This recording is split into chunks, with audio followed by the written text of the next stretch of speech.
Hello students, स्वागत है आपका एकलव्य क्लासेस के यूट्यूब चैनल पर।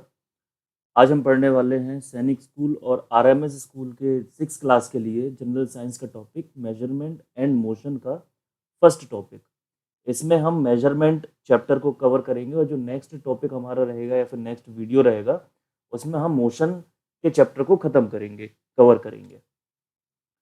जो लोग तैयारी कर रहे हैं सैनिक school, Navodaya Vidyalaya, RMS, RIMC Dehradun के लिए, नवोदय विद्यालय के लिए, वो हमारा चैनल ज्वाइन कर सकते हैं, हमारी क्लासेस वगैरह ज्वाइन कर सकते हैं। एड्रेस वगैरह जो है वो आपको स्क्रीन पे दिखाई दे रहा होगा।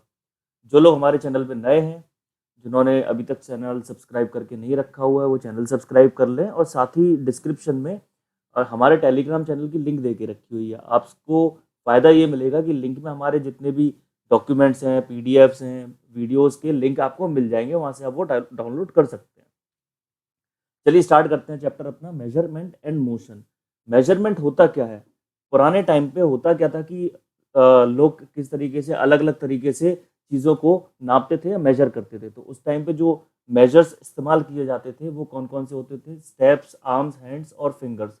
उनको बोला क्या जाता था? उनको बोला जाता था non standard measures. The length of steps, arms, hands और fingers of different people are different. Therefore, the distance measured with their help is not always reliable. These methods are therefore called non-standard measures. इसका मतलब क्या है कि अलग अलग लोग अलग अलग अपने स्टेप्स, आर्म्स या फिर हैंड्स या फिर फिंगर के साथ में मेजरमेंट लिया करते थे। अब अगर कोई बच्चा मेजरमेंट लेगा तो उसके हाथ छोटे होंगे तो मेजरमेंट वो है वो ज़्यादा आएगा, और अगर कोई बड़ा आदमी है, कोई अडल्ट है, वो अगर मेजरमेंट लेगा तो मेजरमेंट कम आएगा।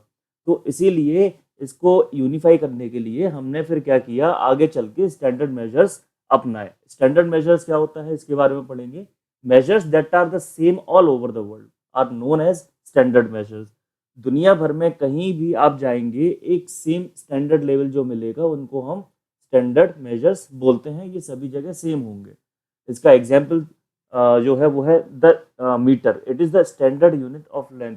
लेंथ की स्टैंडर्ड यूनिट जो है वो मीटर है। ये हमेशा आप वर्ल्ड में कहीं भी जाएंगे, कोई भी अगर हम लंबाई को नापते हैं तो मीटर में ही नापेंगे। The symbol of metre is M. Small M से इसको डिनोट किया जाता है। जो सिंबल होता है मीटर का वो स्मॉल एम से डिनोट किया जाता है। आपको नीचे मीटर स्केल दिखाई दे रहा होगा।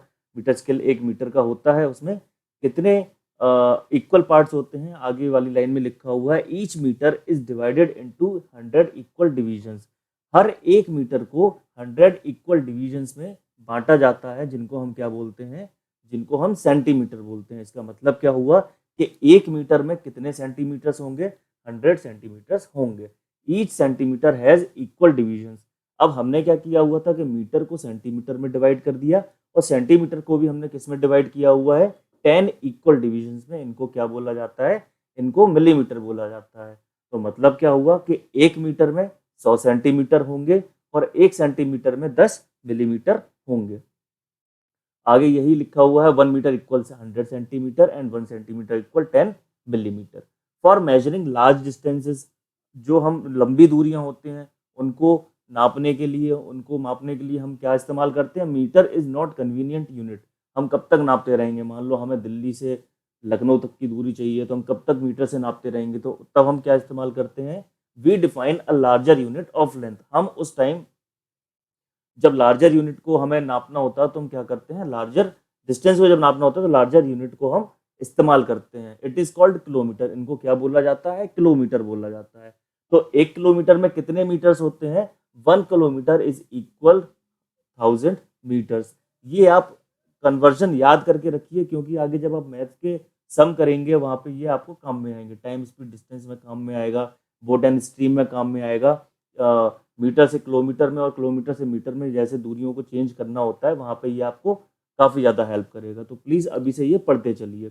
Simple unit, simple multiples of unit क्या होते हैं? ये तो बात हो गई कि मीटर से हम अगर लेके जाएंगे तो किलोमीटर में कितने मीटर होंगे। इसके आगे है unit that are used for measurement of larger distances. अब इससे भी ज़्यादा लार्जर डिस्टेंस जो है, ठीक है, इससे मतलब लार्जर जो डिस्टेंस होगी are the multiples of SI unit. ये क्या? एसआई यूनिट के मल्टीपल्स होते हैं, जैसे कि डेका, हेक्टो, किलो। हमने पढ़ा हुआ डेका मीटर, हेक्टोमीटर, किलोमीटर। तो 1 डेकामीटर में कितने मीटर्स होते हैं? 10 मीटर्स होते हैं। 1 डेकामीटर में 10 मीटर्स, 1 किलोमीटर में 1000 मीटर्स एंड 1 हेक्टोमीटर में 100 मीटर्स होते हैं। ये हम याद करके चलेंगे। एग्जाम में एक इस तरह से क्वेश्चन दे सकता है कि वो 576 हेक्टोमीटर में कितने हमारे पास में मीटर्स होंगे। तो हमें पता होना चाहिए कि 1 हेक्टोमीटर इक्वल 100 मीटर्स, तो 576 मीटर इक्वल 576 इंटू 100 मीटर्स, मतलब 57600 मीटर्स हो जाएंगे। सब मल्टीपल्स ऑफ यूनिट। अब सब मल्टीपल्स क्या होते हैं? Units used for measuring smaller distances. वो यूनिट जो हम स्मॉलर डिस्टेंसेस को नापने के लिए इस्तेमाल करते हैं, वो उनको क्या बोला जाता है? सब मल्टीपल्स बोला जाता है एसआई यूनिट का। फॉर एग्जाम्पल मिली, सेंटी या फिर डेसी। ये क्या होता है? 1 मीटर में कितने डेसीमीटर होते हैं? 1 मीटर में 10 डेसीमीटर होते हैं। इसका मतलब क्या है कि 1 डेसीमीटर जो होगा वो 10 सेंटीमीटर के बराबर होगा। तो 1 metre equal 10 decimetre. 1 metre equal 1 metre में कितने सेंटीमीटर होंगे? हमने अभी पीछे पढ़ा हुआ था कि 1 मीटर में जो सेंटीमीटर होते हैं वो 100 सेंटीमीटर होते हैं। नेक्स्ट हमारा है 1 मीटर इक्वल 1000 मिलीमीटर। हमने अभी इसके बारे में भी बात करी हुई थी कि 1 सेंटीमीटर में जब 10 मिलीमीटर्स हो रहे हैं तो फिर 100 सेंटीमीटर्स में कितने होंगे? 10 इंटू 100 इक्वल 1000 मिलीमीटर्स 1 मीटर में होंगे। Making measurement of a length.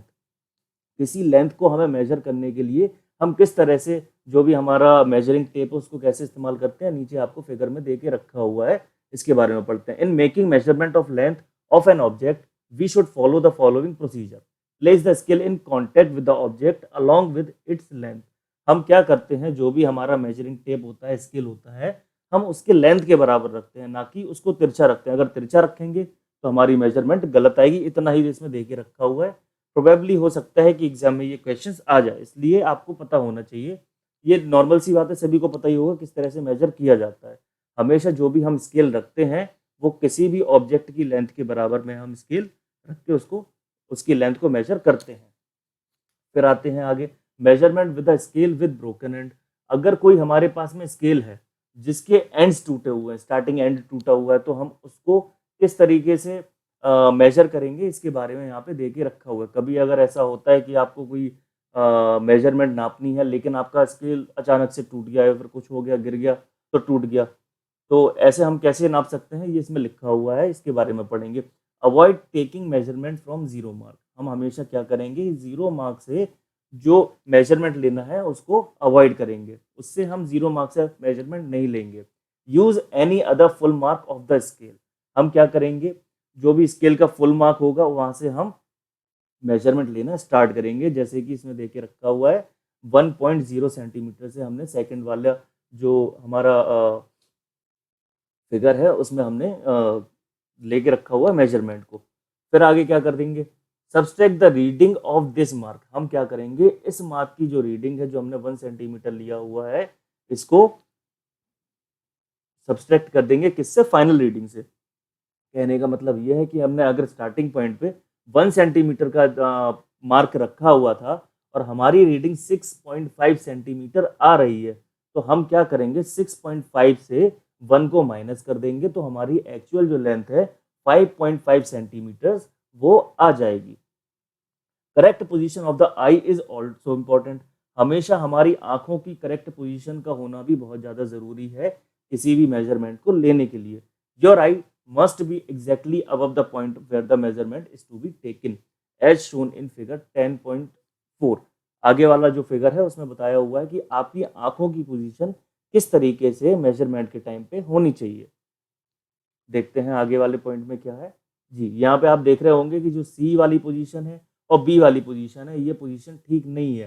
किसी भी ऑब्जेक्ट को जब हम मेजर कर रहे हैं तो हमारी आंखों की जो पोजीशन होनी चाहिए वो ऑब्जेक्ट स्केल के जस्ट सामने होनी चाहिए। जो पोजीशन नंबर ए है वो हमारी सही पोजीशन होगी किसी भी ऑब्जेक्ट को नापने के लिए, मेजर करने के लिए। लीस्ट काउंट क्या होता है? A scale is marked in centimetres and millimetres. जो भी हमारा स्केल होता है, सिंपल सा, जो हम 15 सेंटीमीटर स्केल इस्तेमाल करते हैं, उसमें मार्क्स होते हैं सेंटीमीटर्स और मिलीमीटर्स के। With the scale of this kind we can measure correctly up to 1 millimetre. इस तरीके के जो हम स्केल होते हैं उसमें हम सेंटीमीटर और मिलीमीटर तक का जो हमारा मेजरमेंट है वो हम करेक्टली नाप सकते हैं। That is when 1/10 of a centimetre. हमने पहले भी पढ़ा हुआ था कि 1 मिलीमीटर जो होता है वो सेंटीमीटर कितना 1/10 पार्ट होता है, मतलब 1 सेंटीमीटर में 10 मिलीमीटर होते हैं। This is the least count of a 15 centimetre scale. ये 15 सेंटीमीटर का लीस्ट काउंट होता है। सिंपल सी बात ये है, जो भी आपके पास में स्केल है, चाहे वो 15 सेंटीमीटर हो, 30 सेंटीमीटर हो, उसमें आप जितने कम से कम आप मेजरमेंट कर पाएंगे वो आपका लीस्ट काउंट होगा। Measuring the length of a curve line.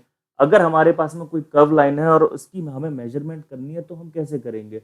कभी भी हमारे पास में जब कर्व लाइन होती है तो क्या हम स्केल से मेजरमेंट कर सकते हैं? हम कभी भी स्केल से, सिंपल स्केल से उसका मेजरमेंट नहीं कर पाएंगे, क्योंकि कर्व लाइन जो होती है वो कर्व होती है और जो स्केल होता है वो हमारा स्ट्रेट होता है, तो हम कभी भी उसको मेजर नहीं कर पाएंगे, उसकी लेंथ को मेजर नहीं कर पाएंगे। इस केस में हम क्या करते हैं? इस केस में हम करते हैं कि हम एक थ्रेड लेते हैं, एक धागा लेते हैं, और उस धागे को, जो हमारी कर्व लाइन है, जो हमारी मुड़ी हुई लाइन है, उस पर हम उसको रखते हुए चलते हैं और स्टार्ट टू एंड तक रखते हैं। देन इसके बाद में हम स्टार्ट टू एंड का जो हमारा पोर्शन होता है, स्टार्ट वाला कोना और लास्ट वाला कोना, दोनों को पकड़ते हैं और दोनों को स्केल के सामने रखते हैं, जिससे हमें क्या पता पड़ता है? हमें जो टोटल लेंथ है उसका पता पड़ जाता है। तो आई होप आपको समझ में आ गया होगा। एक बार हम रिवीजन कर लेते हैं, देन फिर आगे बढ़ेंगे। तो हमने बात करी यहाँ पे नॉन स्टैंडर्ड मेजर्स कौन कौन से होते हैं। आपको आगे आने वाले वीडियोस में आपको टेस्ट मिलेंगे, या फिर मैं क्वेश्चन आंसर्स के फॉर्म में वीडियोस वगैरह लूंगा। आपको इसका चैप्टर के, इसके पोर्शन के, आपको वहाँ पे ऑब्जेक्टिव क्वेश्चंस काफ़ी सारे मिल जाएंगे। तो इस तरह के क्वेश्चंस होंगे कि स्टैंडर्ड मेजर्स कौन सा होता है, ऐसा यूनिट कौन सी होती है, स्टैंडर्ड यूनिट कौन सी होती है लेंथ की, ये आपको पता होना चाहिए। एक बार फिर से रिवीजन कर लेते हैं। नॉन स्टैंडर्ड मेजर्स कौन कौन से होते हैं? स्टेप्स, आर्म्स, हैंड्स, फिंगर्स, ये हमारे नॉन स्टैंडर्ड मेजर्स होते हैं। स्टैंडर्ड मेजर कौन सा होता है? जो पूरी दुनिया में एक तरीके से काम करता हो, वो स्टैंडर्ड मेजर होता है। आप कहीं भी जाएंगे दुनिया भर में, मीटर की जो यूनिट है वो सेम होगी, लंबाई सेम होगी। स्टैंडर्ड यूनिट ऑफ लेंथ कौन सी है? मीटर है। ये हमें पता होना चाहिए, आगे आपको मिलेगा, पक्का है एग्जाम में या फिर मेरे टेस्ट में। The symbol of metre, metre का सिंबल क्या होता है? एम होता है। हर एक मीटर को कितने इक्वल डिविजन्स में बांटा जाता है? 100 डिविजन्स में बांटा जाता है। और जो हर एक डिवीजन होता है उसको क्या बोलते हैं? उसको हम सेंटीमीटर बोलते हैं। और हर एक सेंटीमीटर के कितने पार्ट होते हैं? हर एक सेंटीमीटर के 10 पार्ट होते हैं, और हर एक पार्ट को मिलीमीटर बोला जाता है। फॉर मेजरिंग लार्ज डिस्टेंस, हम जो लंबी दूरी होती है उनको नापने के लिए इसका इस्तेमाल करते हैं, किलोमीटर का इस्तेमाल करते हैं। सिंपल मल्टीपल्स कौन कौन से होते हैं? सिंपल मल्टीपल्स हमारे पास में डेका, हेक्टो, किलो, ईटीसी होते हैं। एक डेकामीटर में कितने मीटर्स होते हैं? 10 मीटर्स होते हैं। 1 हेक्टोमीटर में कितने मीटर्स होते हैं?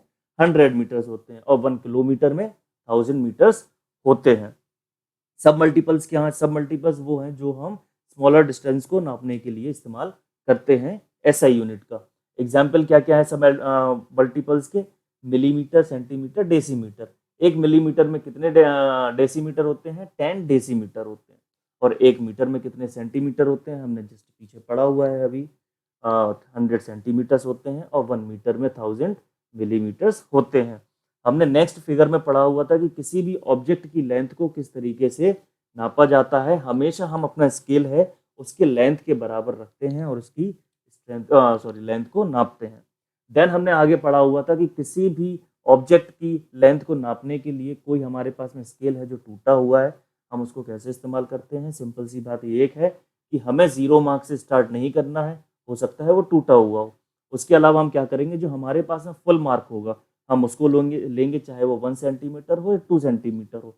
उसके बाद में हम 2 सेंटीमीटर वाले मार्क को रखेंगे स्टार्टिंग पॉइंट पे, और हम उसको नापेंगे। जहाँ पे हमारा लास्ट पॉइंट आएगा, लास्ट पॉइंट की रीडिंग से हम स्टार्टिंग पॉइंट की रीडिंग को माइनस कर देंगे। जैसे कि दूसरा एग्जाम्पल मैं यहाँ पे दे रहा हूँ, हमने 2 सेंटीमीटर पे स्टार्टिंग पॉइंट पे स्केल को रखा हुआ था, और उसकी लेंथ जो जाती है वो जाती है 9 सेंटीमीटर।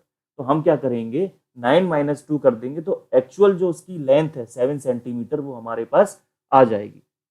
फिर हमने पढ़ा हुआ था आगे कि हमारी किसी भी ऑब्जेक्ट को नापने के लिए आंखों की पोजीशन कैसी होनी चाहिए। हमारी आंखों की पोजीशन ऑब्जेक्ट मेजरमेंट स्केल के जस्ट सामने होनी चाहिए। अगर दाएं बाएं होगी, अलग से होगी तो हमें दिक्कत होगी, हम एग्जैक्ट उसका अंदाजा नहीं लगा पाएंगे।